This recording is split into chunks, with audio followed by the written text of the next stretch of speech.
The short story is that I had no idea if he was going to say yes or no to this project. I was shit nervous when I called him, but luckily he said yes, and I think we can all be very happy for the result.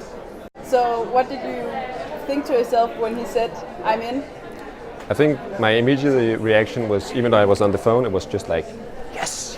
Normally when you see a bronze sculpture in the public space, it's often, in a way, looking back, it's kind of a manifestation of something that has happened, some historic scene or a person who had meant a lot. But this art piece is, instead of looking back, in a way looking to the future, because it's a sculpture and a image that you don't know yet, but that you hopefully can get to learn much better.